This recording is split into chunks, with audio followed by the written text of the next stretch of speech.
আপনার কাছে আরও বেশ কিছু প্রশ্ন আছে। অনেকগুলো আপনার গল্পের কথা শুনছিলাম।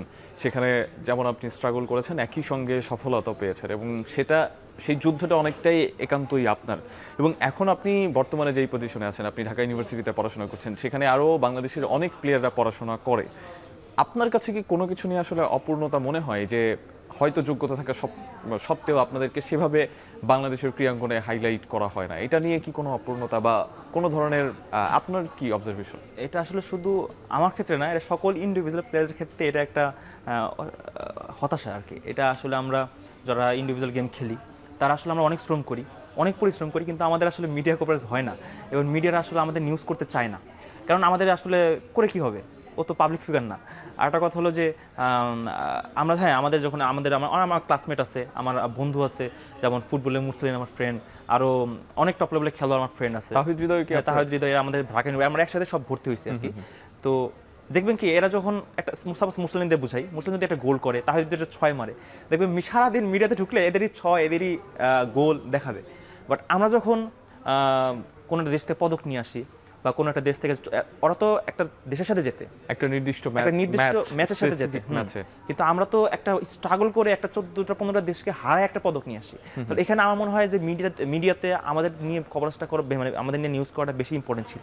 বাট আমরা কোনোদিন এটা পাই নাই, যার কারণে আমরা মনে করি কি যারা এখন বর্তমানে উঠতেছে বা যারা এখন ভালো লেভেলে আছে, আমরা চাইলে আমাদেরও ফেস ভ্যালু এরকম হইতো, আমরাও আল্লাহর মধ্যে ওই টাইপের আমাদের ফ্যান ফলোয়ার অনেক বড় হইতো। বাট আসলে আগেও হয় নাই, আগেও আমাদের নিউজ চ্যানেল খুব কম ছিল, করতোই না বড় কোনো ইভেন্ট ছাড়া। আর এখন তো টুকটাক চলতেছে। বাট হ্যাঁ, হতাশা আছে, আমাদের অবশ্যই হতাশা আছে। আমরা আসলে মাঝে মাঝে খুব ডিপ্রেশনে পড়ি যে আমরা এত কষ্ট করি, বাট আমাদেরকে কোনো মিডিয়া চিনতেছে না, আমাদের কোনো মানুষ চিনতেছে না। আর মাঝে মাঝে এটা খুব কষ্ট লাগে যখন দেখি আমার বন্ধুর পাশে একজন এসে বলতেছে ভাই একটা সেলফি তুলবো, আর আমরা এই পাশে দাঁড়ায় থাকি, কিন্তু আমরা তো প্লেয়ার। হ্যাঁ, ছবিটা দেখা যাচ্ছে যে আপনিই তুলে দিচ্ছেন হয়তো তার সাথে। হ্যাঁ, আমাকেও বলছে, এরকমও বলছে যে ভাই আপনারা ছবি তুলে দিবেন। আমি কি করবো, আমি ছবি তুলে দিয়েছি। তো আসলে এটা আমাদের কাছে কষ্ট। আপনি দেখেন আমাদের আর্চারি দিয়া সিদ্দিকী, তারপরে রোমান সানা, এরা এখন আমেরিকাতে আছে, আমি যতটুকু জানি। তো কেন এরা আমেরিকাতে আছে? আপনার অনেকে জানেন না কেন আমেরিকাতে আছে। ওরা হতাশায় করে আমেরিকা চলে গেছে। দিয়া সিদ্দিকের তো টার্নিং পয়েন্ট প্লেয়ার ছিল। রোমান সানা এশিয়ান লেভেলে গোল্ড মেডেলিস্ট, ওনাকে দিয়ে অলিম্পিক আশা করা যেত, বাট তারা এখন নাই। এগুলো বললে দেখবেন যে অনেক ফেডারেশন আমরা করবো যে কেন এগুলো কথা বলতেছি। ভাই আমরা তো প্লেয়ার, আমরা প্লেয়ারের খেলোয়াড়দের কতটা বুঝি যে কোন প্লেয়ারকে দ্বারা কী হবে। রোমান সানার মতো আর্চারি প্লেয়ার, আমি মনে করতাম যে উনি যদি থাকতো দেশে, ওনাকে যদি যাচাই করা হতো, উনি অলিম্পিকে গোল্ড নিয়ে আসতে পারতেন। আমি তাকে খুব কাছ থেকে দেখছি। বিকেএসপি বা ঢাকা ইউনিভার্সিটিতে পড়ার সুবাদে অনেকের সাথেই আপনাদের আগে থেকে পরিচয় ছিল বা কথা হয়েছে নতুন করে। মুরসালিন বা তাহিদ হৃদয়দের সাথে কখনো এসব বিষয় নিয়ে আলোচনা হয়? হ্যাঁ, প্রায়ই হয় না যেমন না হয়, কথাবার্তা হয় টুকটাক। ফ্রেন্ড যখন আমরা এক হই, বসি গল্পগুজব করি বা কোনো রেস্টুরেন্টে খাওয়া দাওয়া করি, তখন এগুলো বিষয়ে কথাবার্তা বলি। এখন ওরাও কি বলবে, যে ওরা যখন কথাবার্তা হয় যে মামা এই বিষয়, ওরা আমাদের বলে যদি আমাদের মিডিয়া কভারেজ থাকতো, যদি আমাদের পিছনে একটা ভালো স্পন্সরশিপ থাকতো। আমি মনে করি কি যদি আগামীতে কোনো কমিটি দেওয়া হয় বা আগামীতে যদি কোনো ফেডারেশনের কমিটি দেওয়া হয়, 2-3টা ধাপ চেঞ্জ করা উচিত। এক হলো যে উপরে ধাপগুলো আছে সেগুলোতে একটা ভালো বিজনেসম্যান বা ভালো একজন বিজনেস লেভেলের লোকগুলো দেওয়া উচিত। কারণ কি আমাদের প্রতিটা ইভেন্টে স্পন্সরের অভাব। আমরা মানে স্পন্সরের কারণে আমরা এমন গেম আছে যে আমরা কিছু টাকা শর্টের কারণে প্লেয়াররাও টাকা দিয়ে গেছে, এরকম অনেক ইতিহাস আছে আমাদের দেশে আর কি। তো একটা জিনিস দেখেন আপনি, আমাদের দেশ কেন অলিম্পিকে গোল্ড নাই, আমাদের দেশে কেন বড় বড় ইভেন্টে কেন গোল্ড নাই? তার একটা বড় এই সমস্যা হলো স্পন্সর, টাকা পয়সা। একটা প্লেয়ারের খাওয়া দাওয়া আমরা কী করি দেখেন, আমাদের যখন খাওয়া দাওয়া হয়, আমাদের দুপুরের নাস্তাটা বিরিয়ানি, হ্যাঁ, খাবারের মেনুতে। অ্যান্ড রাতে অনেক মশলা জাতীয় খাবার। যখন আমি চায়নাতে গেছিলাম খেলতে, ওইখানে খাবারের তেল নাই, মানে প্লেয়ারদের জন্য, মানে প্লেয়ারদের খাবারের মেনুতে কোনো তেল জাতীয় কোনো খাবার নাই। এন্ড ওরা ইসলাম, মুসলিম, বৌদ্ধ সবকিছু মিলেই খাবার দেয়। ইসলামের জন্য, মুসলিমদের জন্য আলাদা একটা সেক্টর থাকে, এখানে খাওয়া দাওয়া। ওইখানে আমি প্লেয়ারদের জন্য খাবার দেখছি যে ওইখানে কোনো সবসময় শাকসবজি আইটেম থাকে, সেদ্ধ শাক এগুলো আইটেম থাকে, এবং রাইসটা যারা বানায়, ফ্রাইড রাইসগুলো যে বানায়, ওগুলোতে কোনো রাইস মানে তেল নাই, তেল ছাড়া। এটা কি ওদের খাবারে তেল নেই কি এটা এই কারণে? আমরা জানি যে হ্যাঁ, অ্যাথলেটদের আসলে খুব বেশি তেলযুক্ত খাবার খেতে হয় না, কিন্তু ব্যাপারটা কি এরকম যে বাংলাদেশে তেলযুক্ত খাবার খাওয়ানো হচ্ছে কারণ কর্মকর্তাদের তেল মারতে হয়? এটাও আমি কেন কথাটা বলতেছি যে আমাদের দেশে ম্যানেজমেন্ট এত খারাপ অবস্থায় আছে, এত ভয়ঙ্কর অবস্থায় আছে যে একটা প্লেয়ার যখন প্র্যাকটিস করে সারাদিন পরে তার একটা ক্যালোরির খাবার দরকার, একটা প্লেয়ার যখন সারাদিন কষ্ট করে একটা ভালো পর্যায়ে খাবার দরকার, সে খাবার আমরা পাই নাই। এই আগের আমলে আমরা খাবার পাই না ঠিক মতো, কারণ আমাদের টাকা ছিল না, টাকা দেওয়া হতো না। এবং মানে এই যে অন্তর্বর্তী সময়ে যে খারাপ সময়ের কথা বললেন, এর আগের কথা বলছেন আপনি? এর আগে এর বাংলাদেশে এটা হয়ে আসতেছে, এটা অনেক আগে থেকে হয়ে আসতেছে। এমনকি আগে দেখেন একটা প্লেয়ার সারাদিন কষ্ট করার পরে যদি একটা ইন্টারন্যাশনাল ইভেন্টে গোল্ড নিয়ে আসতো বা পদক নিয়ে আসতো, তাহলে তাকে প্রাইজ মানি হিসেবে 2 লক্ষ 3 লক্ষ টাকা দেওয়া হইতো।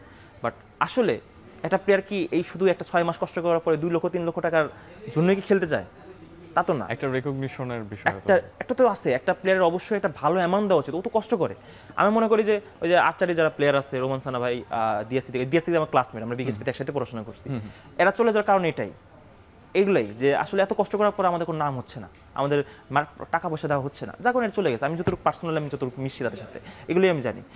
আমাদের ম্যানেজমেন্টের এই কারণে আমরা যখন বিদেশে যাই, আমাদের বিদেশে এখন যে যারা আছে খেলাই বোঝে না, তাহলে আমরা বিদেশে যাওয়ার পরে কোন জায়গায় আমাদের যাইতে হবে, কোন জায়গায় আমার খেলাধুলা করতে হবে, যদি আমাদের কেউ নাই বলে। আপনার কাছে ফেডারেশনের কি আসলে অভাব আছে, ঘাটতি আছে, আপনাদের আসলে কি চাহিদা এবং ভবিষ্যতে আপনারা কি করতে চান, এই বিষয় নিয়ে আরো কথা বলবো।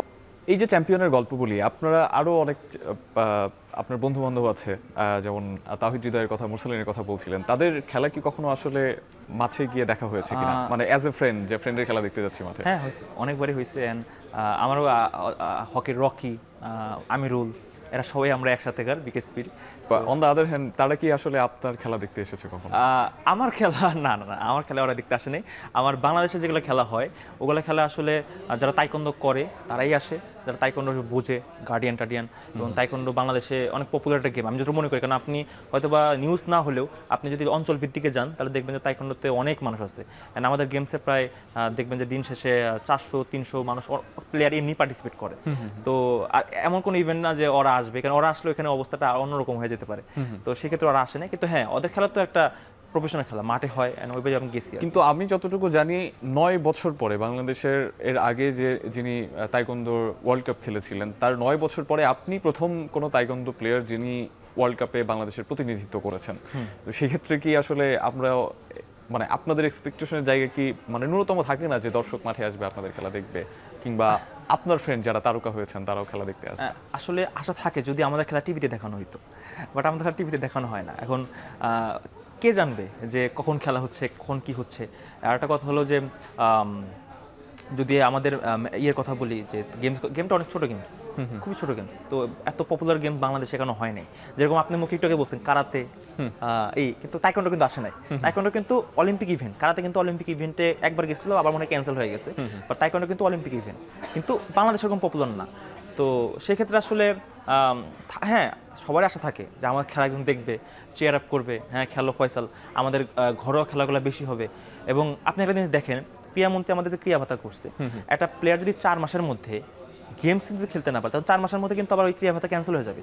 তাহলে যদি আমাদের ফেডারেশনের যদি দায়িত্ব থাকে যে আমরা 4 মাসের মধ্যে প্লেয়ারদেরকে খেলাধুলা আয়োজন করবো না, আমাদের খেলাধুলা আমরা একটা চ্যানেলের মধ্যে রিপ্রেজেন্ট করবো, বা আমাদের নিজস্ব চ্যানেলে আমরা রিপ্রেজেন্ট করবো, যাতে মানুষগুলো দেখে, মানুষগুলো যেন দেখা আকাঙ্ক্ষাতে আমাদের খেলা দেখতে আসে। এগুলো আসলে একটা ম্যানেজমেন্টের বিষয়। যখন ভালো মানুষ, যখন ভালো ম্যানেজমেন্টের লোকগুলো যখন কমিটি থাকবে, তারা অটোমেটিক বুঝতে পারবে যে এখানে আমাদের কী করা উচিত, প্লেয়ারদের কীভাবে আমাদের বাংলাদেশের মধ্যে পপুলার করে দেওয়া উচিত। আজ পর্যন্ত হয় নাই, তাই এগুলো নিয়ে আসলে আমারও আইডিয়া নাই যে কি হচ্ছে। আপনারা কি প্রত্যাশা করেন যে আপনারা এই গত 1.5-2 বছর যেই ধরনের স্ট্রাগলের মধ্যে দিয়ে আসছেন, কিংবা এর আগে থেকে স্পন্সরের সমস্যাটা আপনাদের বরাবরই কম বেশি ছিল, এখন কি আপনারা প্রত্যাশা করতে পারেন, বা ওই স্বপ্নটা দেখার যে একটা এনার্জি দরকার হয়, শক্তি দরকার হয়, সেই শক্তিটা কি আপনাদের আছে এত অনিয়ম দুর্নীতি এগুলো দেখে আসার পরে, যে আপনাদের taekwondo federation in future better করবে? আগে দেখতাম না, এমনকি আমি আসিফ মাহমুদ ভাইয়া যখন ছিল ওই সময় দেখতাম না, কিন্তু এখন দেখি, যখন দেখি যে আসলে, কিন্তু তিনি উপদেষ্টা থাকাকালীন তো আপনাদের আশ্বাস দিয়েছিলেন। হয় নাই তো, পূরণ হয় নাই তো, সে তখন নাই, পূরণ হয় নাই। আমরা তার কাছে অনেকবার গেছি, অনেকবার, বলার বাইরে। আমি আমার নিজের পকেট থেকে মনে হয় অনেক টাকা শেষ করছি তার ওই এনএসসি দৌড়াদৌড়ি করতে করতে, বাট আসলে কোনো সুরাহা পাই নাই। বাট হ্যাঁ, আমিনুল ভাই আসার পরে তার কাজগুলা, তার অ্যাক্টিভিটিগুলা আমি মনে করি যে অনেক প্রশংসা করার মতো। আর সবচেয়ে বড় বিষয় যে তিনি যেগুলা দায়িত্ব নিতেছে, যেগুলা স্টেপ সে আস্তে আস্তে পূরণ করতেছে, সেগুলো একটা খেলোয়াড়দের জন্য আমি মনে করি সে যদি থাকে এবং সে যদি ম্যানেজমেন্ট করে, আমাদের আগামীতে ইনশাল্লাহ আরও বড় বড় পদক অনেক চলে। এখন প্লেয়াররা এখন অনেক এই খেলার প্রতি আকাঙ্ক্ষা হয়ে গেছে, হ্যাঁ এখন এই খেলার টাকা আছে, আমি খেললে ভালো কিছু করলে আমাকে ক্রিয়া ভাতা দেবে, আমাকে টাকা দেবে, ওরা চাহিদাভাবে খেলতে আসতেছে বর্তমান। আর আমার ফেডারেশনের কথা যদি বলি, ফেডারেশনের যে অবস্থান, এখন যে অবস্থান, ফেডারেশনের আমরা সবসময় আশা করি যে ফেডারেশন আমাদের পরিবার, আমরা যেটা ফিলিং করি, কারণ আমাদেরকে দেখে দেখে রাখা থেকে শুরু করে আমাদের খেলাধুলা থেকে শুরু করে সব তারাই করে। একটা খেলোয়াড়দের কাছে সবচেয়ে বেশি ইম্পর্টেন্ট তার ফেডারেশন। আর সবচেয়ে কথা হলো আমরা যদি না থাকি তাহলে এনএসসি আর ফেডারেশন দিয়ে লাভ কি? যদি সেটাই প্রশ্ন। এবং একই সঙ্গে আপনি যেই কথাটা বলছিলেন সেটার সাথে রিলেট করে একটু বলতে চাই, আপনার আঙুলে একটা ইনজুরি আছে এবং সেটা ট্রেনিং এর সময় আপনি পেয়েছিলেন। সেটার পরে এই যে পুনর্বাসন করা, আপনাদের যে তাইকোয়ান্দো সেটাতে ফিট থাকাটা আসলে খুবই জরুরি, আপনার ফিটনেসই সেটা বলে দেয়। কিন্তু আপনি যখন কোনো ইনজুরিতে পড়বেন, আপনি ইনজুরির জন্য একটা বড় টুর্নামেন্টও মিস করেছেন, সেখান থেকে আসলে পুনর্বাসনের প্রক্রিয়াটা কি? এটা নিয়ে সাব গেমসে একটা ঝামেলা হয়েছিল এর আগের সাব গেমসে। আমার হাত ভেঙে গেছিল। এই আবার একটা কাহিনী ছিল, আমার সাব গেমসে আমার হাত ভেঙে গেছিল যে এর আগের সাব গেমসের ক্যাম্পে। তো তারা কি করে, আমাকে গ্যাঞ্জামের অনেক কারণ আছে, তো তাকে আমি যখন বিকেএসপিতে চিকিৎসা করি, তারা বলে যে এটা এখানে চিকিৎসা হবে না, তোমাকে বাইরে গিয়ে পঙ্গুতে বা কোথাও যে চিকিৎসা করতে হবে। তো আমি যখন আমার কোচদের জানাই, তারা আমার গাড়ি ভাড়া পর্যন্ত আমাকে দেয়নি। তারা জাস্ট বলছে যাও চিকিৎসা করে আসো। আমি লোকাল বাসে, বিকেএসপি সাভারে আমাদের ক্যাম্প ছিল, আমি লোকাল বাসে এক হাত দিয়ে আমি বাস ধরে আর এক হাত দিয়ে আমি কোনো মতো সেভ রেখে আমি পঙ্গুতে গেছি, একা আমি চিকিৎসা করাইছি, একা আমি আসছি। আমাকে কোনো মানুষ ছিল না আমার পাশে, কোনো মানুষ আমাকে সাহায্য করার জন্য পাঠায় নাই। তাহলে মেডিকেলের অবস্থা এরকম। আমি আপনাকে জাস্ট এক কথায় বুঝাইলাম। অসংখ্য ধন্যবাদ ফয়সাল আহমেদ আমাদেরকে সময় দেওয়ার জন্য, স্টুডিওতে আসার জন্য। দর্শক, ফয়সাল আহমেদের মতো চ্যাম্পিয়ন প্লেয়ার আরও বাংলাদেশে আছে, কিন্তু তাদের পেছনের যে গল্পগুলো এত কষ্টের এবং যে স্ট্রাগলগুলো করে তারা আসলে বিশ্বমঞ্চে বাংলাদেশের প্রতিনিধিত্ব করেন, তারপরে যে রিওয়ার্ড বা পুরস্কার পাওয়ার কথা, সেই পুরস্কারটার ধারের কাছেও তারা থাকেন না। তাদের যারা অভিভাবক, তারা আসলে এইগুলো নিয়ে আসলে চিন্তাই করেন না হয়তো বা খুব একটা।